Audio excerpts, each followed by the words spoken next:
Karibu sana wapenzi wa michezo. Kikosi cha Simba kinatarajiwa kuanza kampeni yake ya Kombe la Mapinduzi kwa kuivaa Mwembe Makumbi katika mchezo wa ufunguzi utakaochezwa Januari 3, 2026 kwenye uwanja wa New Amaan Complex, Zanzibar. Mchezo huo unaonekana kuwa muhimu kwa wekundu wa Msimbazi kujiweka katika nafasi nzuri mapema kwenye michuano hiyo.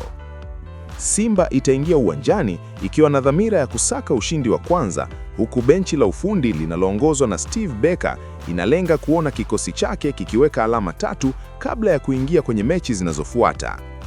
Ushindi huo unatajwa kuwa chachu ya kuongeza morali ya wachezaji na kuwapa mwanzo mzuri katika mashindano hayo.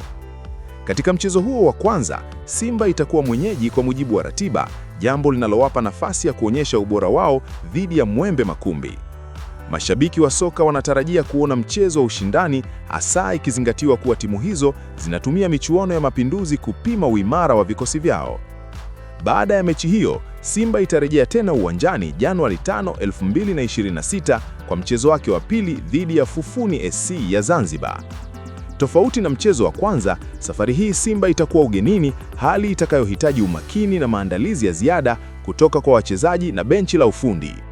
Mechi dhidi ya Fufuni SC inatajwa kuwa changamoto nyingine kwa Simba, hasa kutokana na mazingira ya ugenini na presha ya kutafuta alama 3 za pili. Uongozi wa timu unaamini kuwa kupata matokeo chanya kwenye mechi zote mbili kutaiweka Simba katika nafasi nzuri ya kusonga mbele. Kocha wa Simba, Barker, anatarajiwa kutumia michuano hiyo kama sehemu ya kuimarisha kikosi na kuwapa nafasi wachezaji mbalimbali kuonyesha uwezo wao. Pia mashindano hayo yanatazamwa kama jukwaa la kurekebisha mapungufu kabla ya kurejea kwenye majukumu ya ligi. Kwa ujumla, Kombe la Mapinduzi linatajwa kuwa fursa muhimu kwa Simba kuonyesha dhamira yao msimu huu, huku mechi dhidi ya Mwembe Makumbi na Fufuni SC zikionekana kuwa kipimo cha maandalizi ya timu hiyo kuelekea mashindano makubwa yanayokuja. Usisahau kusubscribe, kulike, kucomment, kulike na kushare.